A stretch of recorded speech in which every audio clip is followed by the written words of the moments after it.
Good morning student, this is lecture number 4। इससे पहले lecture number 1, 2, 3 में हमने आपको 9.2 एक्सरसाइज जो शुरू करवाई थी उसके पहले 11 क्वेश्चन समझा दिए थे। अब इसके बाद देखिए क्वेश्चन नंबर 12।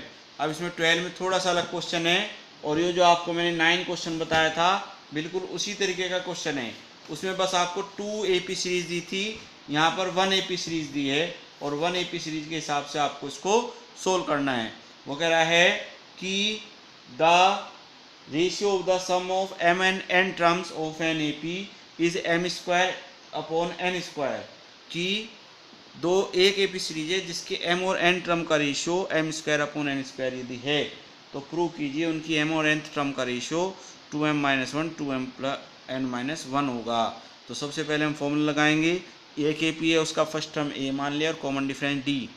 तो m/2 2a + m-1 * d, n/2 2a + n-1 * d। ये this is the sum of the m terms और n terms of an AP equal to m square upon n square. 2 से 2 कैंसिल, m कैंसिल। ये cross multiply करेंगे, n यहाँ आ जाएगा, m यहाँ आ जाएगा। Multiply करो 2an nm-1 * d, 2am mn-1 * d। a को तो इधर ले आइए, d को इधर ले आइए, तो 2m इधर आ गया, 2a कॉमन n-m, यहाँ से mn-1 * d nm-1 * d, d common mn-m mn + m, mn से n कैंसिल, तो n-m कैंसिल, तो क्या आ गया d equal to 2a, d equal to 2a आ गया। This is the relation between a and d। ठीक है। अब m और nth टर्म का रेशियो, m है a + m-1 * d, nth term a + n-1 * d, d की वैल्यू 2a रख देते हैं, तो 2a और a प्लस, इसमें से पूरे में से a कॉमन आ गया, तो अंदर क्या रह गया 1, तो यहाँ प्लस 2 × m 2m - 2, ऐसे ये यहाँ से कॉमन आ गया 1 + 2n - 2 2m - 1 2n - 1, तो ये रेशियो आ गया। तो सबसे पहले तो हमने दी हुई कंडीशन से m और n टर्म का ratio m square upon n square, उस केस से 2a = d फाइंड कर लिया। फिर m और n टर्म में d = 2a रख के उसका रेशियो निकाल लिया। ठीक है। दिस इज लेक्चर नंबर 4 और क्वेश्चन नंबर 12। अब इसके बाद क्वेश्चन नंबर 13 आप खुद कर सकते हैं, या आपका क्वेश्चन नंबर 8 की तरह है, बिल्कुल आपका 10th क्लास में था बिल्कुल वैसा ही, मैं थोड़ा डिफरेंट बताऊंगा। क्वेश्चन नंबर 14 और एक एग्जाम्पल 8 एक जैसे हैं। वो कह रहा है 5 नंबर्स इंसर्ट कीजिए, 5 नंबर्स बिटवीन 8 एंड 26। 8 और 26 के बीच में 5 नंबर ऐसे बनाइए जिनको मिला के वो पूरी AP सीरीज बन जाए। तो हमने 5 नंबर्स मान लिए, 8 और 26 के बीच में A1 A2 A3 A4 A5। तो 8 सबसे पहले, उसके बीच में 5 नंबर, फिर 20, ये सारे क्या हो गए AP के में। वो उन्होंने दिया है कि 8 और 26 के बीच में अगर 5 नंबर लें तो वे अगर AP में हो जाएं तो आप क्या कीजिए A1 A2 A3 A4 A5 निकालिए। तो अब देखिए टोटल नंबर कितने हो गए, 2 तो ये पहले थे, 5 ये माने, तो टोटल सीरीज में कितने हो गए 7। पहली number first term 8, last term 26, 7th term. तो फॉर्मूला लगा दीजिए a + 6d = 26। a 8 है, 6d = 26, तो d का आ गया 3, d 3 आ गया, तो a1।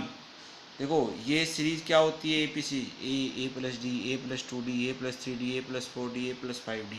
तो इससे पहले ये तो 8 हो गया, ठीक है ना, ये A1 हो गया, ये A2 हो गया, ये A3 हो गया, ये A4 हो गया, ये A5 हो गया। तो A1 हो गया a + d, a + d मतलब 8 d a है और d 3 निकाला हमने 11। ऐसे ही a + 2d A2, तो 8 a है और d है 2 3 3 3 या 9, 2 3 जा 6 14, 3 3 जा 9 17, 4 3 जा 12 20, 5 3 जा 15 23। तो 5 नंबर्स आ गए A1 A2 A3 A4 A5। अगर हम इसे सीरीज में लें, एक 8 ले लीजिए यहाँ, एक 26, तो देखो आप सीरीज देखो 3 का डिफरेंस आ गया, और पूरी की पूरी 7 की 7 टर्म क्या होगी, एक AP सीरीज हो गई। वही वो कह रहा था कि इसके और इसके बीच में 5 ऐसे नंबर बताइए जो मिलाकर सारे AP सीरीज में हो जाए। वैसे नहीं हम निकाल सकते, भाई 8 to 10, 10 to 12 कर करके देखना पड़ेगा, और यहाँ एग्जैक्ट आ गए। ठीक है, तो this is the question number 14। अब नेक्स्ट क्वेश्चन देखते हैं, जिसमें आपको 15 क्वेश्चन रीड कीजिए बेटा। 15 में आपको दिया है एक नई चीज AM मतलब arithmetic mean of between two numbers. ये ध्यान देने वाली बात है। 15 से पहले आपको क्लियर कर देता हूँ what is the arithmetic mean. दो नंबर के बीच का अर्थमेटिक मीन क्या होता है। तो दो नंबर के बीच जैसे मीन, दो नंबर के मीन क्या होता है, अगर 2 और 3 का मीन निकालें तो क्या करते थे, 2 + 3/2।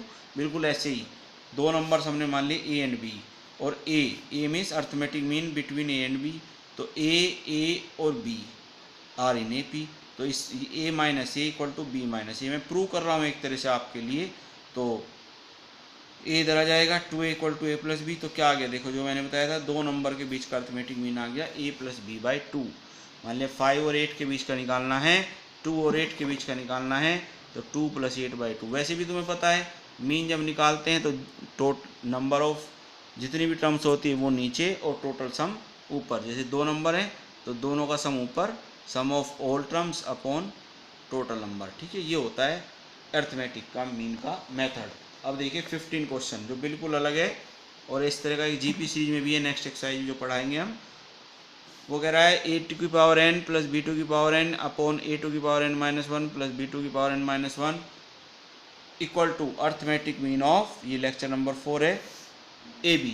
तो A और B के बीच का अर्थमेटिक मीन क्या होता है, मैंने अभी बताया, A + B/2 प्रूव भी किया। तो A + B/2 इक्वल टू ये दिया है A⁴n + B⁴n upon A⁴n - 1 + B⁴n - 1। Solve करके इसे क्या निकालना है हमें, n। Main bus power rule है, ध्यान समझना है, पावर्स रूल का यूज़ करना है। क्रॉस मल्टीप्लाई, A की A⁴n - 1 और B⁴n - 1 में, B की इन दोनों में, और 2 की फिर इन दोनों में मल्टीप्लाई करते हैं। A⁴1 की A⁴n - 1 में करेंगे, पावर ऐड हो जाती है तो 1 से 1 cancel, A⁴n A B⁴n - 1 B A⁴n - 1 B⁴1 plus B⁴n - 1 B⁴n, ये आ गया। अब देखो B⁴n A⁴n इधर आ जाएगा, तो 2 में से 1 गया 1, 2 में से 1 पावर गई 1, तो ये आ गई A⁴n + B⁴n इक्वल टू ये आ गया। अब A⁴n वाले तो एक साइड ले लो, इसे तो इधर ले आओ और इसे इधर ले जाओ। ठीक है, अब देखो हमें अगर x की पावर 2 है और x की पावर 5 है तो क्या कॉमन आएगा, x2 की पावर 2। ठीक है, x2 की पावर 2 है, x2 की पावर 3 है, तो क्या कॉमन आएगा, x2 की पावर 2।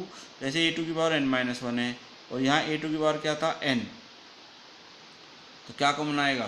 कुछ बच्चे सोचते हैं A2 तो बड़ी हो गई, तो A2n - 1। इसके लिए कॉमन लाने के लिए हमने क्या किया, -1 कर दिया +1, ताकि पूरा का पूरा ये वाला पार्ट देखो कॉमन आ गया, केवल क्या रह गया B और A⁴1 जो लास्ट का ये 1 बच रहा है ये रह गया। ऐसे यहाँ B⁴n - 1 कॉमन ले लिया, B⁴n को क्या लिख लिया, -1 +1, इन्हें ऐसे लिख लिया। ठीक है, ताकि ईजी तरह से हम कॉमन ले सकें। ये कॉमन आ गया तो यहाँ तो B रह गया और यहाँ A, ये कैंसिल, ये आ गया। अब इसको हम सोल्व करेंगे कैसे, इसे अपॉन में ले आएंगे, तो A⁴n - 1 upon B⁴n - 1 equal to 1, A/B⁴n - 1। तो 1 को हम कुछ भी लिख सकते हैं, किसी की पावर 0, 2 की पावर 0, 3 की, तो पर जहाँ रिक्वायरमेंट है जो वही लिखेंगे। A/B⁴n - 1, तो यहाँ 1 को लिखेंगे A/B⁴ ताकि कंपेयर करके बेस इक्वल हैं, तो n - 1 इक्वल टू 0, तो n इक्वल टू 1 आ गया। तो बिल्कुल अलग क्वेश्चन था बेटा, ध्यान देना का क्वेश्चन है। ये आपका 15 क्वेश्चन है लेक्चर नंबर 4 में, जिसमें आपको A + B/2 इक्वल टू दिया है सब कुछ, और सोल्व करके आपको बस पावर रूल से n निकालना है। ठीक है, थैंक यू। इससे नेक्स्ट लेक्चर में हम आगे बताएंगे। बस 16, 17, 18 3 क्वेश्चन रह गए, फिर GP सीरीज शुरू करेंगे। और जो बेटा आपकी क्लास चल रही है ऑफलाइन, उसमें भी ये मानिए GP सीरीज शुरू हो गई, 1 to 9 तक क्वेश्चन करवा दिए, तो आप टेंशन न ले। एक लेक्चर में देखूंगा, टाइम लगा संडे में भेज दूंगा, तो आपका लगभग उसी के बराबर हो जाएगा जो आपकी ऑफलाइन चल रही है। तो उसकी टेंशन न लें आप बिल्कुल भी। ठीक है, आप रिलैक्स होकर पढ़ें, कोई प्रॉब्लम हो मेरे से डिस्कस कर लें। ठीक है, थैंक यू।